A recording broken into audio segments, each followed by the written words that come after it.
Je vous salue tous au nom de notre Seigneur Jésus-Christ. Que le Seigneur soit loué. Amen. Parce qu'il nous a favorisés aujourd'hui. Amen. Amen. Si tu es en ce moment, c'est par la grâce du Seigneur. Amen. Tu dois être reconnaissant envers ce Dieu. Alors nous allons prendre nos Bibles. Parce que la semaine passée, on a parlé sur les instruments de l'autel des reins. On a parlé sur les fourchettes, sur les couteaux, sur les cendriers, sur la pelle, sur plusieurs choses. Il y avait 6 au moins. Et dans tout ça, on a fait sortir que le Seigneur est notre Dieu. Amen. Hein? Amen. Aujourd'hui, on va voir la cuve des reins. On va prendre le livre d'Exode, chapitre 30, versets 17 à 18. Et après, donc 17 à 21. Et Exode 38, verset 8.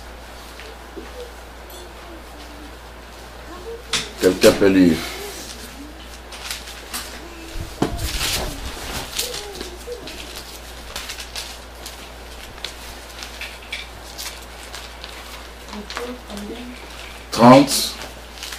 Verset 17 à 21 et après Exode 38 verset 8. Exode 30, 17 à 21. L'Éternel parla à Moïse et dit: Tu feras une cuve d'airain avec sa base d'airain pour les ablutions. Tu la placeras entre la tente d'assignation et l'autel, et tu y mettras de l'eau avec laquelle Aaron et ses fils se laveront les mains et les pieds. Lorsqu'ils entreront dans la tente d'assignation, ils se laveront avec cette eau, afin qu'ils ne meurent point. Et aussi lorsqu'ils s'approcheront de l'autel, pour faire des services et pour offrir des sacrifices à l'Éternel, ils se laveront les mains et les pieds, afin qu'ils ne meurent point. Ce sera une loi perpétuelle pour Aaron, pour ses fils et pour leurs descendants. Amen. 38, 8. Exode 38. Verset 8. Exode 38, verset 8. Il fit la cuve de rein avec sa base de rein, en employant le miroir de femme qui s'assemblait à l'entrée de la tente d'assignation. On va lire encore 2 Chroniques, chapitre 2, chapitre 4, versets 2 à 6. Il fit la mer de métal fondu. Elle avait 10 coudées d'un bord à l'autre, une forme entièrement ronde, 5 coudées de hauteur, une conférence qui mesurait un cordon de 30 coudées. Des figures de baies l'entouraient au-dessus de son bord, 10 par coudée faisant tout le tour de la mer. Les baies disposées sur des rangs étaient fondées avec elle à une seule pièce. Elle était posée sur 12 baies, dont 3 tournées vers le nord, 3 tournées vers l'occident, 3 tournées vers le midi, 3 tournées vers l'orient. La mer était sur eux et toute la partie postérieure de leur corps était en dedans. Son épaisseur était d'un palme et son bord, semblable au bord d'une coupe, était façonné en fleurs de lys. Elle pouvait contenir 3000 pâtes. Il fit 10 bassins, il en plaça 5 à droite, 5 à gauche, pour qu'ils servent aux purifications. On y lavait les diverses parties des holocaustes. La mer était destinée aux ablutions des sacrificateurs. Amen. Hein? Amen. Bien-aimés, nous sommes en train de voir le tabernacle. On explique toutes choses selon les Écritures. La Bible dit que le Seigneur a demandé à Moïse à faire une cuve de reins. Ça, c'est pour le tabernacle. Amen. Il dit, cette cuve de reins sera faite avec des miroirs de femmes. Et ça sera en airain. Et il ajoute que ça sera pour faire les ablutions. Ça veut dire pour laver les pieds et les mains. Alors, j'essaie un peu de comparer ce que le Seigneur a dit sur le tabernacle et sur le temple. Parce que le tabernacle, c'est le Seigneur Jésus-Christ. Le temple aussi, c'est le Seigneur Jésus-Christ. Amen. Hein? Amen. Mais quand, parce que le tabernacle était là où c'était une maison, une tente où Dieu se promenait, qui n'était pas fixe. Ça pouvait déplacer d'un endroit à un autre. Amen. Hein? Tandis que le temple était fixe. Donc, en quelque sorte, le tabernacle, c'est Dieu qui se promenait. Tandis que le temple, c'est Dieu qui était sur un endroit. Est-ce que vous comprenez? Maintenant, en regardant ce qui est écrit dans le temple, la Bible dit ceci. Le modèle que Salomon devait faire, il dit, Salomon avait fait ceci. Il y avait d'abord la mer fondue. Est-ce que vous me comprenez? La mer fondue. Et cette mer fondue avait 10 coudées d'un bord à l'autre. Et la forme de cette mer fondue était ronde. Il y avait la hauteur de 5 coudées, une circonférence de 30 coudées. Il y avait des figures de baies qui entouraient les bords. Et il y avait 12 baies. Et la mer était sur ces 12 baies. Amen. Hein? Et Salomon a fait encore 10 bassins pour purifier les diverses parties de l'holocauste, des holocaustes. Donc c'est comme si il y a la mer et il y a les 10 bassins. Amen. Hein? Ça c'est dans les temples. Bien aimé, ce sont des écritures. Parce que ce sont des choses qui se trouvent dans l'ombre. La réalité, on doit voir ça où? En Jésus-Christ. Amen. Amen. Hein? Pourquoi? Parce que pour voir tout ceci, bien aimé, Moïse avait fait le tout d'après le modèle qu'il a vu au ciel. Et Salomon aussi, c'était par une révélation de Dieu. Amen. Hein? Et quand vous regardez au ciel, dans Apocalypse chapitre 4, verset 6, là on dit, on a vu la mer de verre semblable à du cristal. C'est là où tu peux lire ça, Shekina. Verset 6. Il y a encore devant le trône, comme une mer de verre, semblable à du cristal. Au milieu du trône et autour du trône, il y a 4 êtres vivants remplis d'yeux, devant et derrière. Pas encore Apocalypse 15, verset 2. Apocalypse 15, verset 2.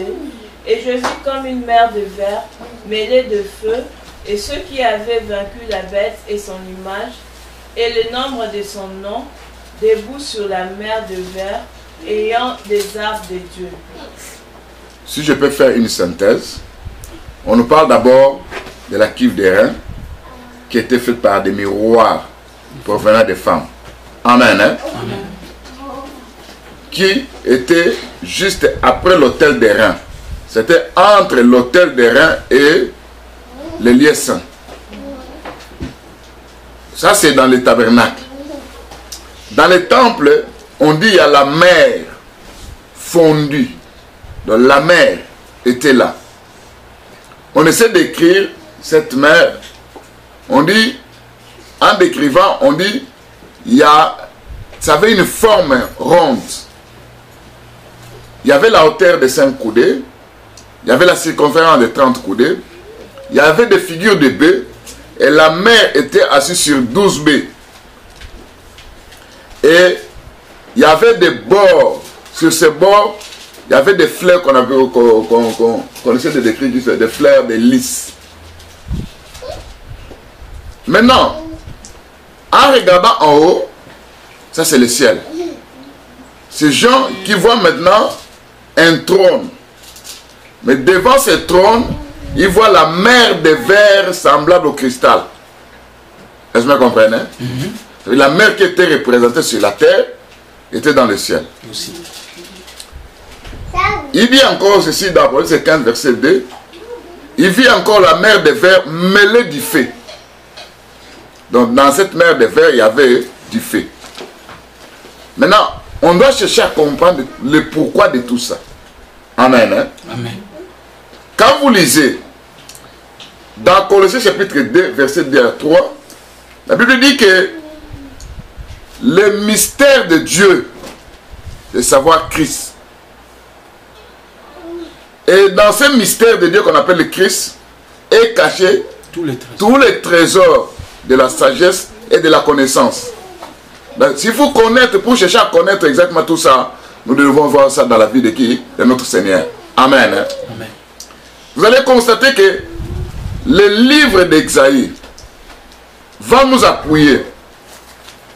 Ça c'est Esaïe 8, verset 13 à 14. Qui dit ceci?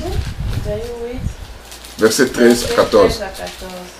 C'est l'Éternel des armées que vous devez sanctifier. Donc on doit sanctifier l'Éternel des armées. Continue. C'est lui que vous devez craindre et redouter. On doit craindre et redouter l'Éternel. Et il sera un sanctuaire. Oh, l'Éternel sera un sanctuaire. Mais aussi une pierre d'achoppement. Avant de continuer, si on prend Exode 25, verset 8, la Bible dit que tu vas me faire un sanctuaire, j'habiterai là dans ce sanctuaire. Amen. Hein? Est-ce que vous comprenez? Oh, le sanctuaire, c'était le tabernacle. Maintenant, là-bas, on dit que vous devez craindre l'Éternel. C'est l'Éternel qui sera un sanctuaire. Vous voyez tout ça?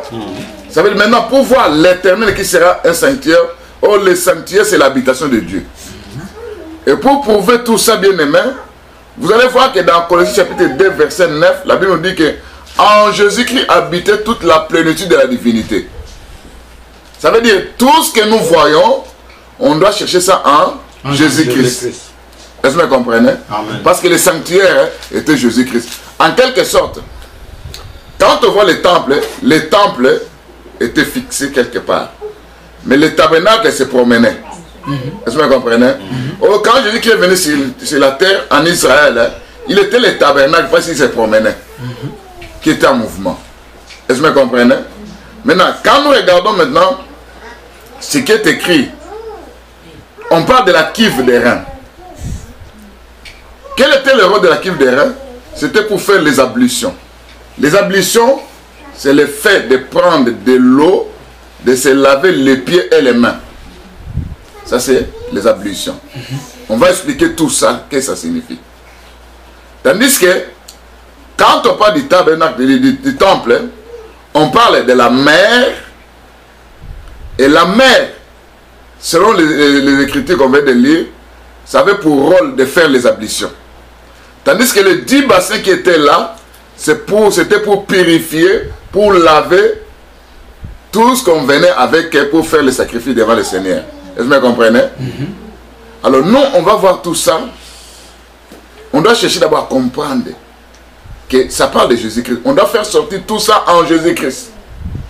Parce que c'est là où est caché tous les trésors de la science, de la loi et de la connaissance. Amen. Hein? Amen. En regardant la cuve.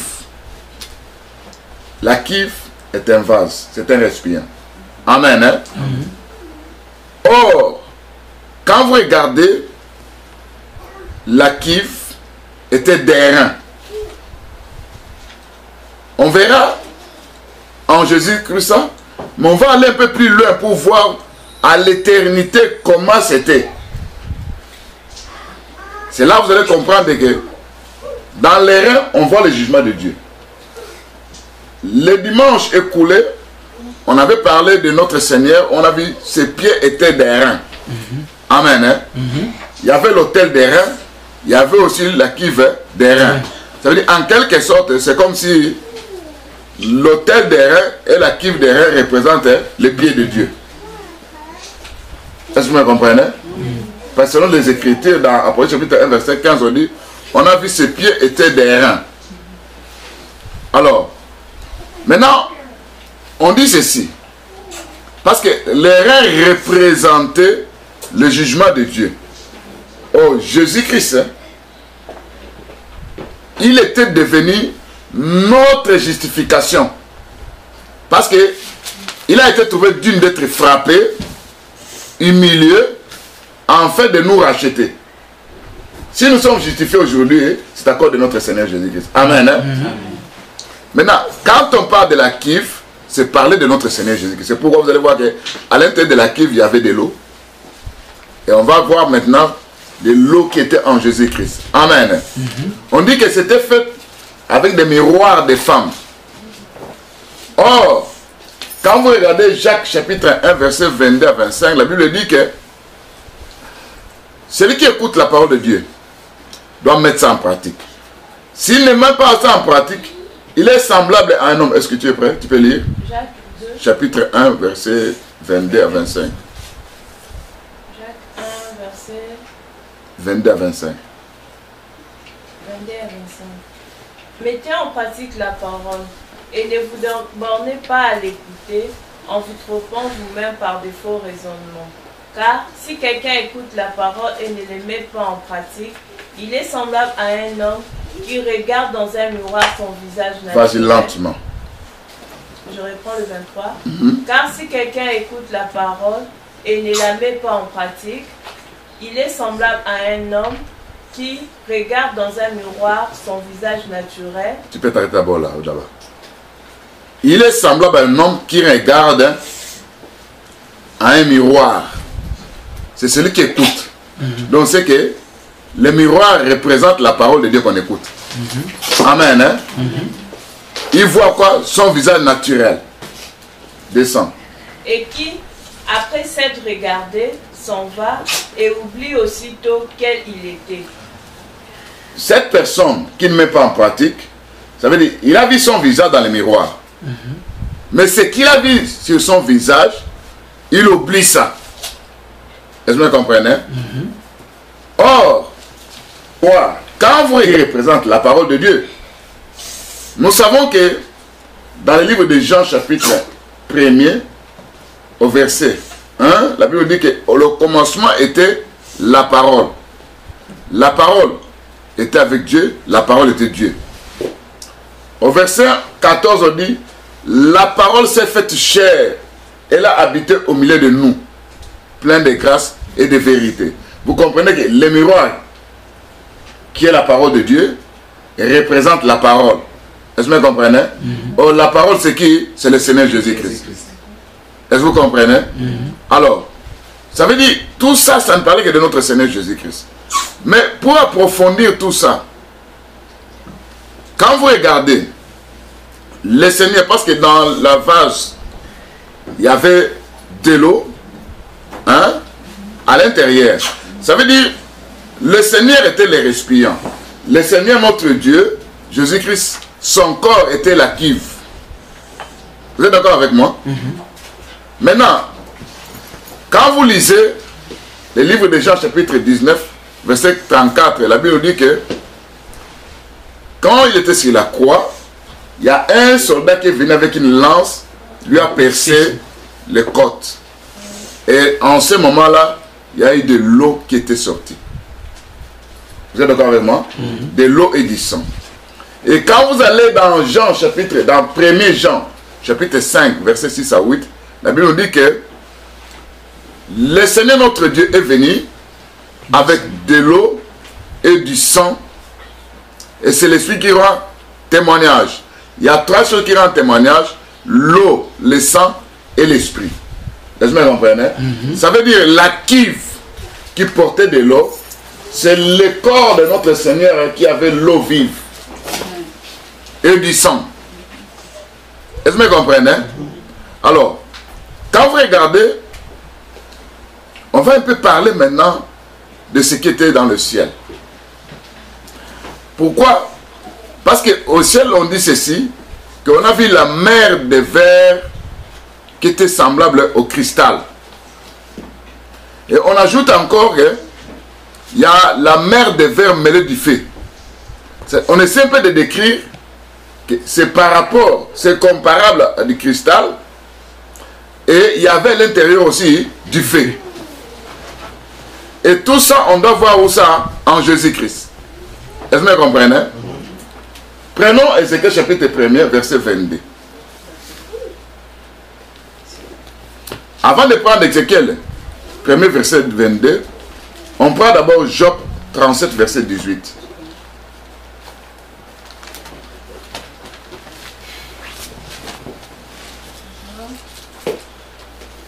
Job, chapitre 37, verset 18. Peux-tu étendre le ciel aussi solide qu'un miroir de métal fondu? Ça, c'est une question qui est posée à Job. Hein? Peux-tu étendre le ciel aussi solide qu'un miroir de métal fondu? Donc, on dit que le miroir de métal fondu. Donc, la solidité du ciel, on dit des cieux, c'est comparé à un miroir fondu. Selon ces versets. Amen. Hein? Amen. Alors, nous devons chercher maintenant ce ciel dont la Bible parle. Parce que l'étour doit ramener ça en Jésus-Christ. Si on étend le ciel comme le miroir fondu, ça veut dire le ciel est comparé au miroir. C'est pas ça? Amen. Hein? Maintenant, dans Ézéchiel 1, verset 22, on nous présente maintenant Dieu à l'éternité.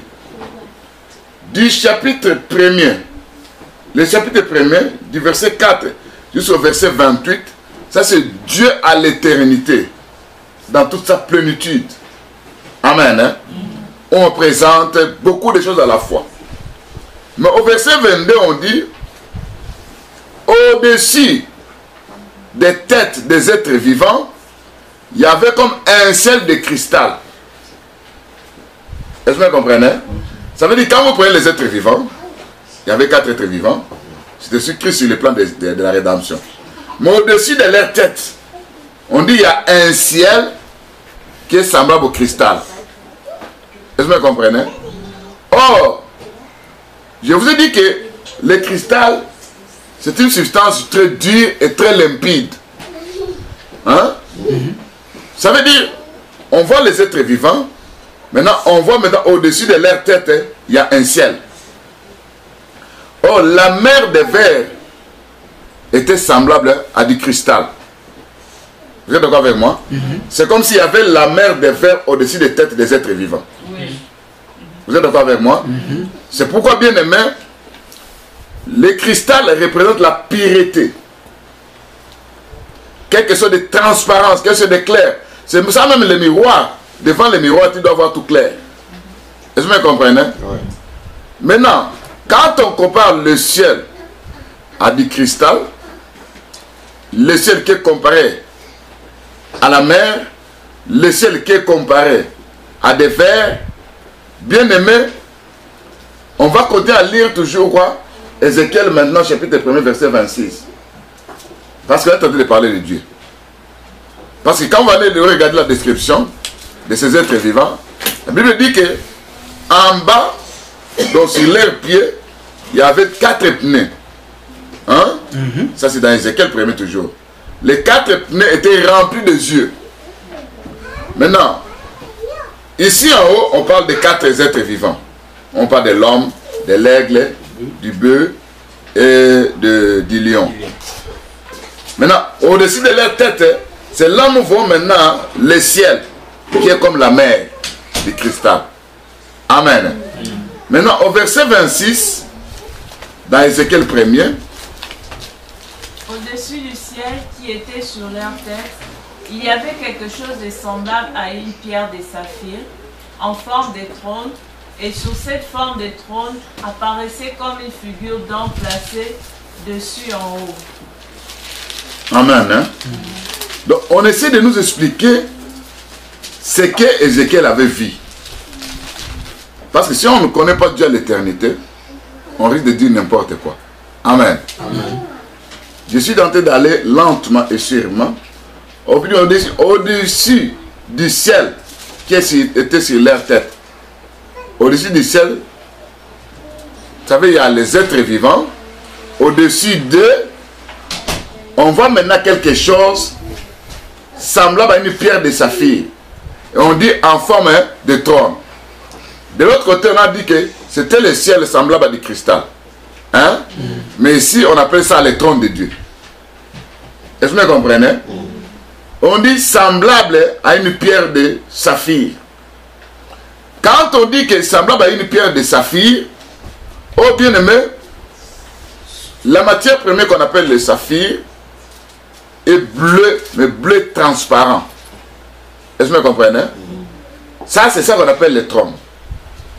Est-ce que vous comprenez? C'est comme si le ciel, qui est la mer des verres, semblable à du cristal, qui est transparente, et on dit c'est semblable à la pierre qu'on appelle le saphir. Ça veut dire que c'était un bleu transparent. Est-ce que vous comprenez? Quand vous allez maintenant dans l'ancienne alliance, quand Dieu a demandé à Moïse de faire les pectorales, le saphir était la 5e pierre. Or, la 5e pierre, c'était qui? C'était Dan. Et à la naissance de Dan, la Bible dit que sa mère a donné, c'est Rachel qui avait donné le nom à Dan, qui avait donné ce nom-là. Il a dit, l'Éternel m'a rendu justice. Est-ce que vous comprenez? C'est pourquoi Dan, dans sa profession, dit que Dan est un juge. C'est le trône de saphir. Ça représente le trône de justice. Est-ce que vous comprenez? Parce que quand on voit le trône de Dieu, on voit la justice. Donc Dieu est juste. C'est ça le trône de justice. C'est vrai, Psaume chapitre 9, verset 5 dit que ton trône est un trône d'équité, est un trône de justice. Est-ce que vous comprenez? Ça veut dire au-dessus des êtres vivants, il y avait un trône de justice. Or, le trône de justice n'est rien d'autre que notre Seigneur Jésus-Christ. Est-ce que vous êtes d'accord avec moi? Oui. Donc c'est lui le trône de la justice. Donc il est tout en tout. Maintenant, on dit ceci. On regarde maintenant au verset 26, au-dessus de ce trône. Parce que bien aimé, quand vous regardez les 4 épineux qui sont remplis de yeux partout, notre Seigneur, il voit partout. Amen.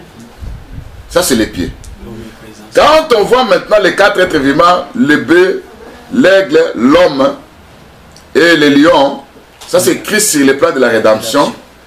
En tant que lion, il sera le roi de toute la terre. Amen. Hein? Amen. Le roi des rois. En tant que bœuf, c'est le serviteur par excellence qui est venu, qui a traversé la terre. En tant que l'homme, Luc va l'appeler le fils de l'homme. Il est le fils de l'homme. Voici l'homme. On l'a présenté comme cela. Amen. Hein? Amen. En tant que l'aigle, il est Dieu. Amen. Est-ce que vous comprenez? Oui. Tout ça, c'est tout le Seigneur. Amen. Maintenant, on décrit la personne qui est au-dessus sur cette trône. Qu'est-ce qu'on dit? Verset 26. Au-dessus du ciel qui était sur leur tête, il y avait quelque chose de semblable à une pierre de saphir en forme de trône. Sur cette forme de trône apparaissait comme une figure d'homme placée dessus en haut. Donc sur cette trône, on voit maintenant un homme. Une figure d'homme. On dit, je vis comme des lérins polis, comme du feu. Donc cet homme, hein, on le voit maintenant comme des lérins polis. Vous comprenez que les lérins polis, c'était les pieds. Amen. Est-ce que vous comprenez? Amen. Oh, il y a la cuve des reins. Il y a l'autel aussi des reins. Amen.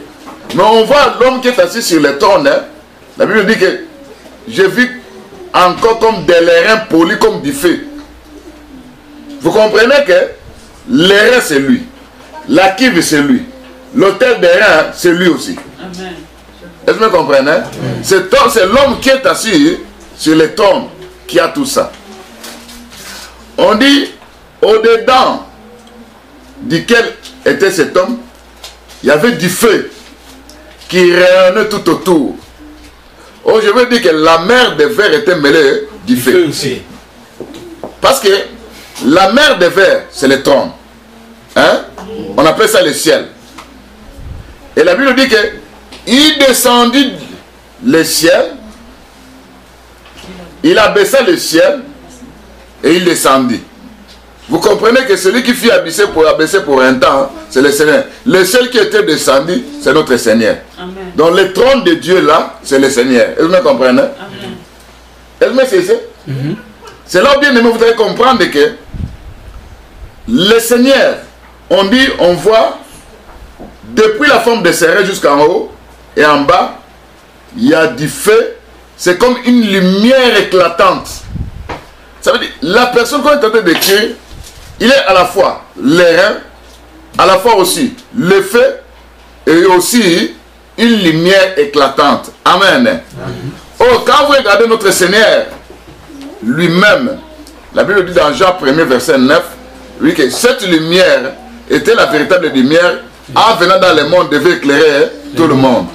Est-ce que vous me comprenez? Ça veut dire, il est la parole, le miroir. Il est aussi le ciel, qui est le trône cristal, la mer du cristal, qui est le saphir. Est-ce que vous me comprenez? Il est en même temps l'airain, qui représente le jugement de Dieu. Il est en même temps le trône de justice de Dieu. Et il est aussi la lumière de ce monde. Vous comprenez qu'en cet homme, hein, il y a tout. C'est pourquoi la Bible dit qu'en lui habitait corporellement toute la plénitude de la divinité. Est-ce que vous comprenez? Et tout ça, c'était pourquoi la cuve, qui représente aussi la mer de verre, c'était pour la purification. Oh, qui est venu purifier si ce n'est que le Seigneur? Amen. Est-ce que vous comprenez? C'est là, bien aimé, vous allez comprendre que parler de toutes ces choses-là, je connais d'abord à lire, on dit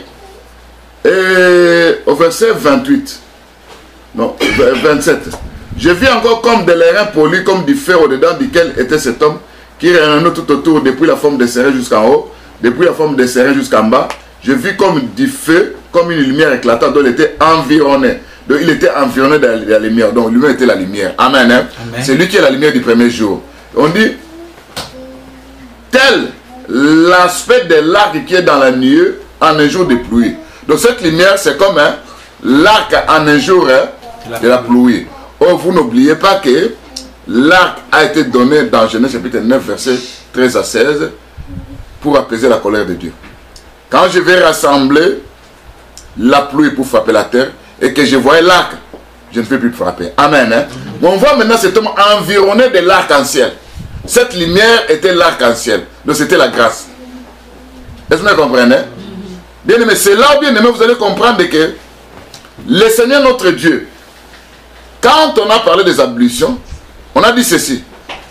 Si les enfants d'Israël, si les sacrificateurs veulent entrer dans la tente d'assignation, ils doivent d'abord se purifier, ils doivent faire les ablutions pour qu'ils ne meurent pas. Or, pour que l'homme ne puisse pas mourir, hein, c'est l'arc-en-ciel qui devait apaiser la colère. Amen. Donc nous voyons que en Jésus-Christ, il est en même temps le ciel, il est le trône, il est l'eau, il est le feu, il est la lumière, il est l'arc-en-ciel. Amen. Est-ce que vous comprenez? C'est là, bien aimé, vous devez comprendre toutes ces choses. Maintenant, je vais parler les rôles de tout ça. Parce que je suis en train de parler de la cuve des reins. Et j'amène aussi, je prends aussi la mer des vers.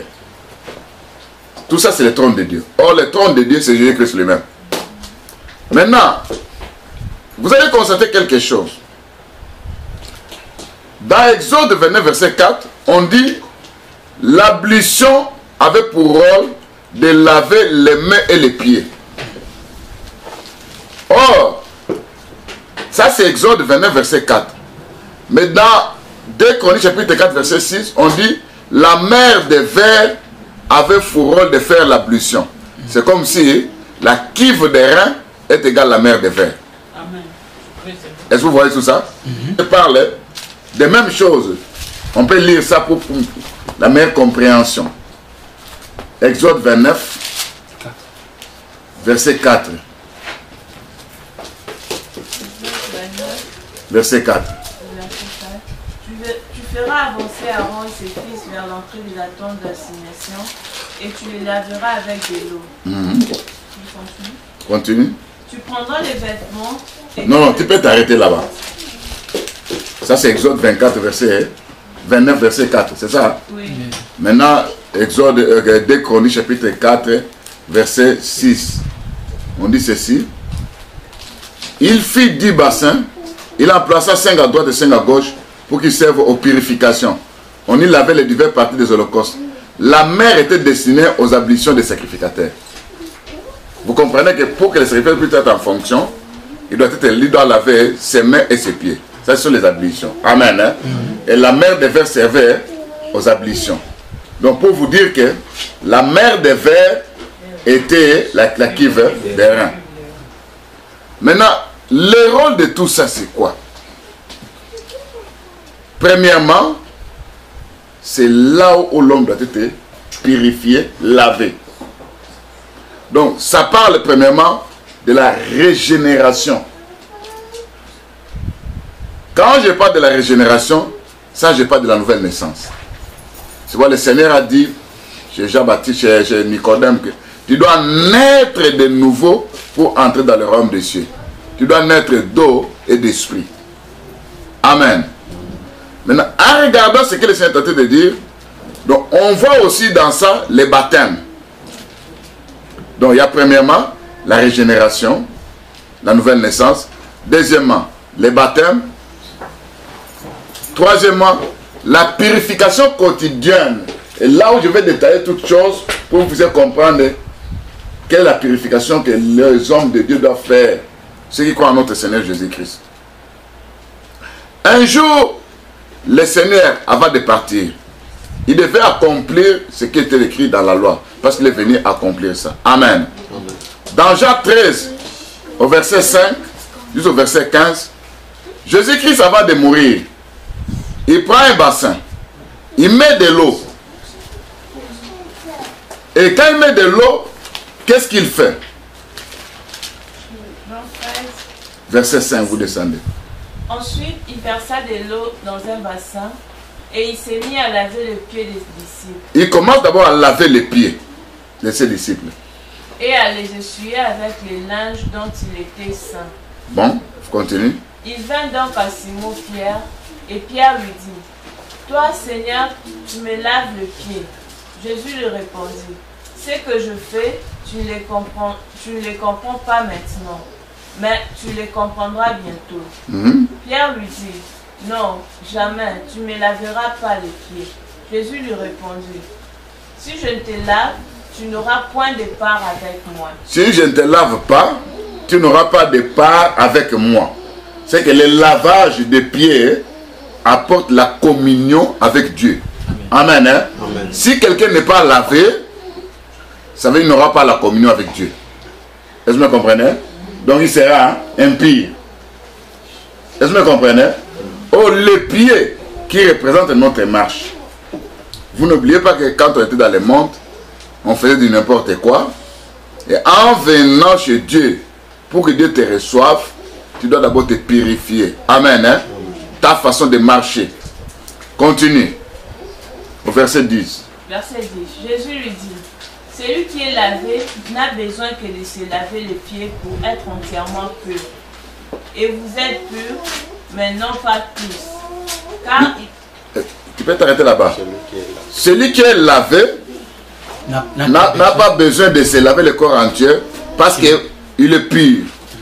Vous comprenez que quand on voit les pieds, on voit la marche d'une personne. Amen. Hein? Oh, si quelqu'un se lave, si quelqu'un se purifie, automatiquement il devient pur. Oh, dans l'écriture, on dit, le Seigneur dit que vous êtes pur à cause de la parole que vous écoutez. La purification vient de la parole de Dieu. Donc, pour être pur, l'eau là représentait la parole de Dieu. C'est la parole de Dieu qui purifie la marche d'une personne. Et quand la Bible dit que vous êtes pur à cause de la parole que vous écoutez, ça veut dire cette eau-là représentait la communion, ça représentait aussi la purification. Donc aujourd'hui, on ne peut plus prendre de l'eau pour mettre dans un bassin pour commencer à faire des ablutions, comme chez les autres qui font tout ça. Pourquoi? Parce que l'eau est devenue notre Seigneur Jésus-Christ. Il était l'eau, il est l'eau. Amen. Hein? Amen. C'est l'eau qui purifie, c'est la parole qui purifie. Amen. Il est le bassin. Est-ce que vous me comprenez? Amen. Et maintenant, c'est l'eau qui apporte la communion avec Dieu. Est-ce que vous me comprenez? C'est l'eau qui est la parole qui fait qu'une personne puisse devenir pure. Continue au verset 14. Verset 14. Si donc je vous ai lavé les pieds, moi, le Seigneur et le Maître, vous devez aussi vous laver les pieds les uns aux autres. Car je vous... Tu peux t'arrêter là-bas. Le Seigneur dit ceci. Moi que vous appelez le maître, je vous ai lavé les pieds. Vous devez aussi vous laver les pieds les uns, les autres. Amen. Hein? Amen. Qu'est-ce que cela signifie? Parce que bien aimé, l'écriture c'est comme un lion.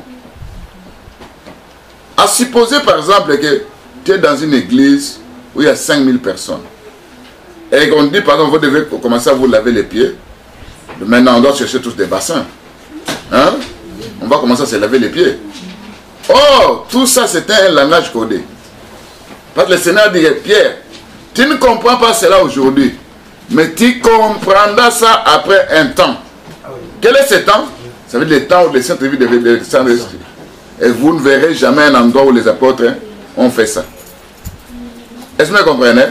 C'est là maintenant, on va expliquer ça signifie quoi. Quand vous regardez maintenant le lavage des pieds, ça nous retournons maintenant sur notre bien-aimé Père Abraham. Amen. Hein? Dans Genèse chapitre 18, verset 4. Bien-aimé, on doit chercher à comprendre exactement qu'est-ce que le Seigneur nous a enseigné. Parce que si on ne comprend pas tout ça, 18 verset 4. Permettez qu'on apporte un peu d'eau pour vous laver les pieds et reposez-vous sous cet arbre. Ça c'est qui?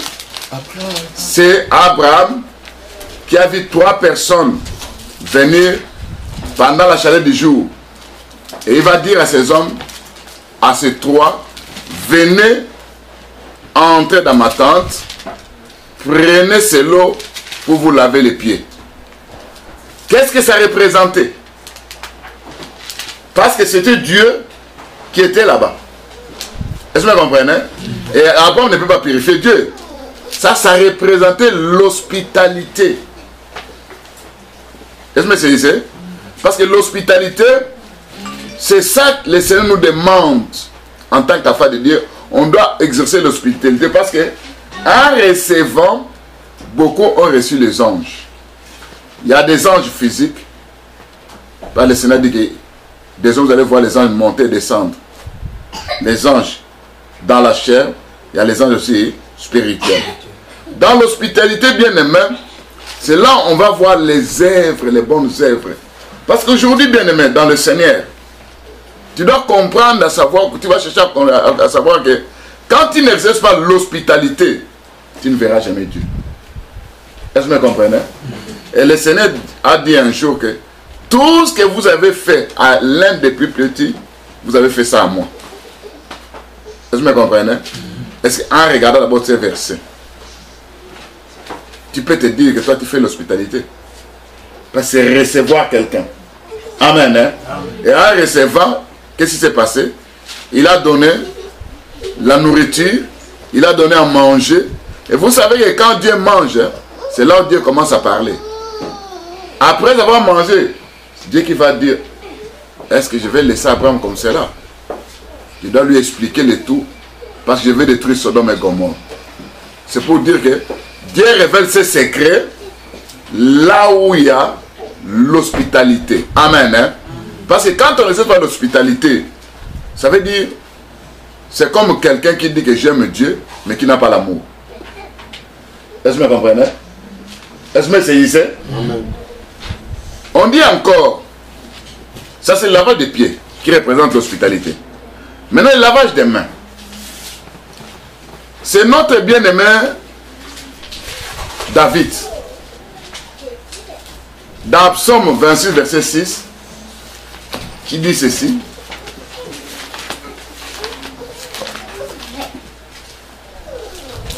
Psaume 26, verset 6. David dit ceci. Je lave mes mains dans l'innocence et je vais autour de ton autel, ô Éternel. Je lave mes mains dans l'innocence. Amen. Hein? Quand vous regardez tout ça, bien aimé, c'est que tu dois comprendre que les jours où Pilate devait crucifier le Seigneur, sa femme a donné un songe que cet homme est innocent. Qu'est-ce que Pilate a fait? Apportez-moi de l'eau, je vais me laver les mains pour dire que cet homme est innocent. Vous comprenez? Ça veut dire, le lavage des mains représente l'innocence. David a dit ça. Est-ce que vous comprenez? Ça veut dire, pour vous dire que, laver les mains qui représente l'innocence. Bien aimé, tu ne peux pas être innocent de toi-même. Pour être innocent, c'est quelqu'un qui doit prendre tes péchés. La personne qui te rend innocent, c'est le Seigneur Jésus-Christ. Est-ce que vous comprenez? Ça veut dire, quand le Seigneur, lui qui est l'eau, il te lave, il te purifie, tu deviens innocent. Ça veut dire quelqu'un qui n'a jamais commis de faute. Qui peut lever sa main qui n'a jamais commis de faute? Personne sur la terre. Amen. Hein? Mais nous sommes justes, nous sommes justifiés par qui? Par le Seigneur Jésus-Christ. Amen. C'est pour vous dire, bien aimé, que tout ça, ça représentait un langage codé.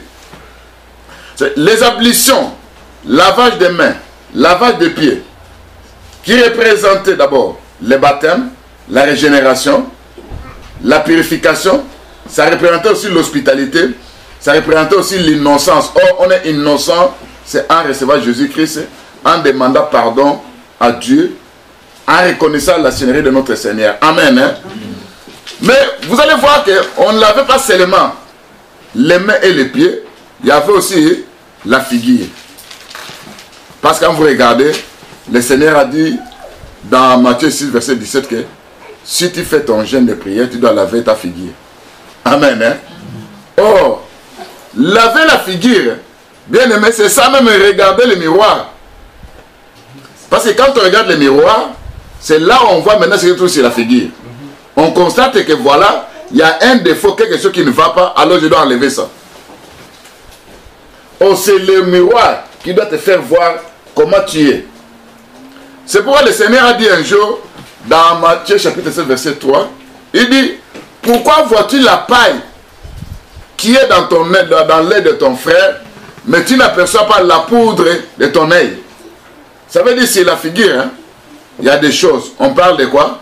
De la paille, on parle de la poudre. Ce sont des défauts. Vous allez voir, les gens ont tendance, quand on prêche la parole de Dieu, il va prendre cette parole et dire, ça c'est telle personne. Ça c'est telle personne, ça c'est telle personne. Il ne voit pas ses fautes, il ne voit que les fautes des autres. Est-ce que vous me comprenez? Et les gens, je me demande, comment quelqu'un se trouve devant le miroir qui est la parole de Dieu, qui n'arrive pas à se convertir? C'est quelque part, il y a quelque chose qui ne va pas dans sa vie. Il n'y a pas de la régénération, la nouvelle naissance. Amen. Hein? Parce qu'il y avait la nouvelle naissance, la personne devait voir clairement qu'il y a quelque chose qui ne va pas. Vous allez voir que les gens sont habitués à taxer des gens. Voilà, ça c'est un criminel, ça c'est un mauvais, il a fait ça, il a fait... Mais quand il dit tout ça en montrant tes doigts comme ça, mais tu oublies que ces doigts retournent chez toi. Est-ce que toi-même tu peux te regarder ce que toi tu es? Ce que les autres font, mais toi tu fais ça aussi. En coucou, en 4 minutes. Est-ce que vous me comprenez? Or, nous savons que nous sommes purifiés par la parole de Dieu. C'est la parole de Dieu qui nous rend pire. C'est en Jésus-Christ que nous avons la purification. Il y a la purification qui se passe chaque jour. Parce que tu es passé par le baptême, qui est l'engagement d'une bonne conscience. Tu vas commencer à suivre Jésus. Tes pieds ont été purifiés, ce qui veut dire qu'il y a un changement de marche. Amen. Amen. Il y a la repentance. Les mains qui représentent aussi les œuvres ont été purifiées, qui représentent qui est devenu innocent en Jésus-Christ. La figure qui doit être purifiée, qui représente les défauts que toi tu vois dans ta vie en regardant la parole de Dieu qui est le miroir. Et ces défauts, quand tu écoutes la parole de Dieu, tu entends ça, tu dois faire, tu dois te repentir, tu dois changer. Et quand tu retournes la même chose, bien aimé, tu as un problème d'autre spirituel qui ne va pas dans ta vie. Et tu deviens maintenant, la Bible dit, un auditeur oublié. La Bible dit que tu ne seras jamais erré dans ta vie. Et qu'est-ce qui t'attend chez les châtiments de Dieu?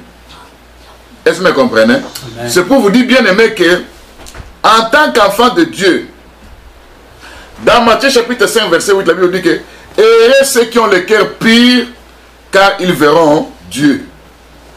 Pour avoir le cœur pur, tu dois être purifié par la cuve des reins, qui est le Seigneur Jésus-Christ. Tu dois être lavé dans la mer des vers, mêlée du feu, qui est le Seigneur Jésus-Christ. Tu dois être lavé dans les ablutions là. Ce ne sont plus les ablutions charnelles que tu vas commencer. Vous allez voir ces gens-là qui font des ablutions. Ils vont laver leurs pieds, leurs mains et leur visage. Et après, quand ils rentrent, ils vont aller tuer les gens par-ci par-là pour dire au nom de Dieu. Ça veut dire, en tuant les gens, ils vont prononcer Allah. Et ils disent que c'est quoi? C'est la purification. Bien aimé, ça n'a rien à voir avec la purification. Pourquoi? La purification d'abord c'est en Jésus-Christ.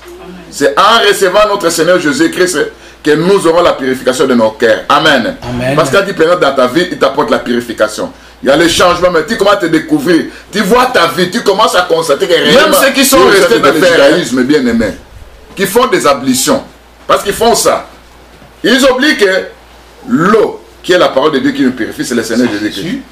La cuve des reins, c'est le Seigneur Jésus-Christ. Amen. La mer des vers, c'est le Seigneur Jésus-Christ. Ça veut dire que c'est en Jésus-Christ que nous avons la repentance, la rémission et le changement de vie. Amen. Amen. Ça veut dire, ce qui était l'ombre, la réalité, nous voyons tout ça en haut, en Jésus-Christ. C'est pourquoi le Seigneur dit ceci. Ceux qui sont pires, soyez toujours pires. Parce que vous allez voir Dieu.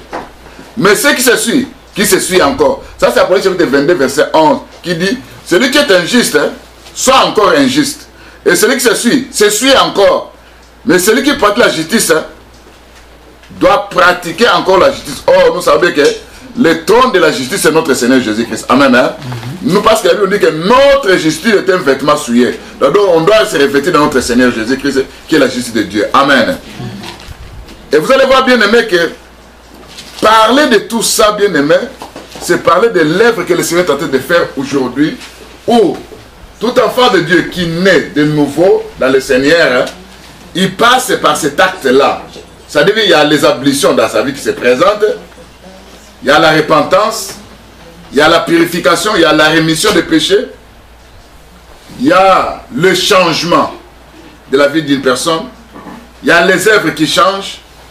Et vous savez que quand on dit que tu vois de la paille et tu laisses la poudre, ça veut dire devant la parole de Dieu, tout homme est nu devant la parole de Dieu. Amen. Quand on prêche ça, tu dois voir tes erreurs. Mais quand tu n'arrives pas à voir tes erreurs, bien aimé, alors tu as un problème. Sache que s'il n'y a pas la grâce de Dieu en toi, tu verras l'enfer. Parce que le Seigneur a dit ceci, je ne vous jugerai pas, ce sont les paroles que je vous ai données. Est-ce que vous me comprenez? C'est pour vous dire, bien aimé, que la parole que nous écoutons aujourd'hui, nous ne devons pas être les auditeurs oubliés. Et il y a des gens qui sont habitués à voir les erreurs des autres, au lieu de voir d'abord tes propres erreurs et te repentir. Parce que quand le Seigneur viendra, il ne va pas te comparer à une autre personne. Il va te comparer par rapport à la parole de Dieu. Par rapport avec ce que toi tu as écouté. Qu'est-ce que tu as fait? Est-ce que vous me comprenez? C'est la cuve des reins qui est là pour nous purifier, pour nous laver, c'est la parole de Dieu. C'est le Seigneur Jésus-Christ. Amen. C'est pourquoi, avant d'entrer dans la terre d'assignation, la Bible dit que les sacrificateurs devaient se purifier comme cela. Or, la Bible dit qu'il a fait de nous un romain de sacrificateurs. Tout enfant de Dieu bien-aimé doit se purifier chaque jour. Se purifier chaque jour, ça veut dire quoi? Devant un problème, devant une faute. Et quand tu tombes, lève-toi bien-aimé, ne reste pas sur place. Amen. Tu ne peux pas commencer à pratiquer les péchés. Parce que la Bible dit que celui qui est né de l'eau ne pratique pas qui est né d'esprit, il ne pratique pas les péchés. Est-ce que vous me comprenez? Mais il y a des gens qui se disent qu'ils sont dans les Seigneur, mais qui pratiquent les péchés. Si aujourd'hui, on t'a connu en tant que quelqu'un qui boit du vin, demain, tu te repens, tu abandonnes. Si hier, tu étais un menteur devant la parole, tu reconnais que je suis un menteur, tu te repens, tu dis au Seigneur, Seigneur, aide-moi. Pas de moi-même, je ne suis capable de rien. Hier, on t'avait connu comme étant impudique, aujourd'hui, tu te repens. Hier, en tant qu'un voleur, tu te repens. Parce que tu constates que tu es devant le miroir et le miroir te reproche. Mais quand toi tu restes la même, tu deviens rabbi, ne change pas. Alors en ce moment-là, tu auras un problème. Ça sera le jugement de Dieu qui va se prendre dans ta vie. Est-ce que vous me comprenez? C'est pour vous dire, bien aimé, que la cuve des reins était là pour la purification de nos âmes. La cuve des reins représentait notre Seigneur Jésus-Christ. Et la mer des vers représentait notre Seigneur Jésus-Christ. Amen, hein? Amen. Quand on parle des 12 B, les 12 B là représentent les serviteurs. Souvenez-vous de 1 Corinthiens 9, verset 9, qui dit que quand l'épée est en train de labourer, il ne faudra pas fermer sa bouche. Dieu se met-il la peine de B, mais il parlait de nous. Ça veut dire qu'il y a 12 B. Oh, les 12 B représentent les 12 fondements. Est-ce que vous comprenez? Pourquoi? Parce que quand on va à Jérusalem d'en haut, la Bible dit c'est là où on voit maintenant les 12 fondements. Aussi les 12 fondements, il y a 12 noms des apôtres. Ça veut dire que l'église est bâtie sur les 12 fondements. La Bible dit que dans Ephésiens chapitre 2 verset 20 à 22, la Bible dit que nous sommes fondés sur les enseignements des apôtres et des prophètes, Jésus-Christ étant la pierre angulaire. C'est pourquoi la cuve des reins était, la mer des vers était battue sur les 12 B. Est-ce que vous me comprenez? Ephésiens chapitre 2. Verset 20. Attends, je vous donne ça. 20. Vous avez été édifiés sur les fondements des apôtres et des prophètes. J'ai écrit lui mettant la pierre angulaire. C'est pour vous dire, bien aimé, que tout ce que le Seigneur était en train de faire, c'était pour nous. Ça veut dire, il parlait de lui-même, parce que dans les 12 B, on voit aussi le Seigneur lui-même aussi. Amen. Hein?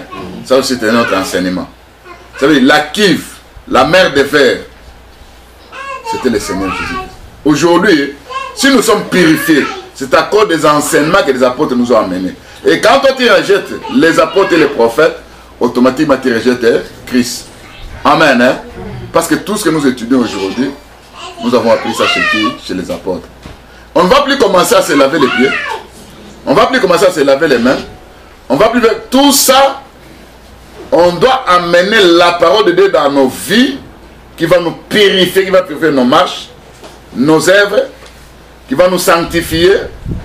Et nous arrivons à se repentir devant Dieu. C'est là où ton cœur deviendra pur et un jour tu verras Dieu. Que Dieu bénisse sa parole. Amen.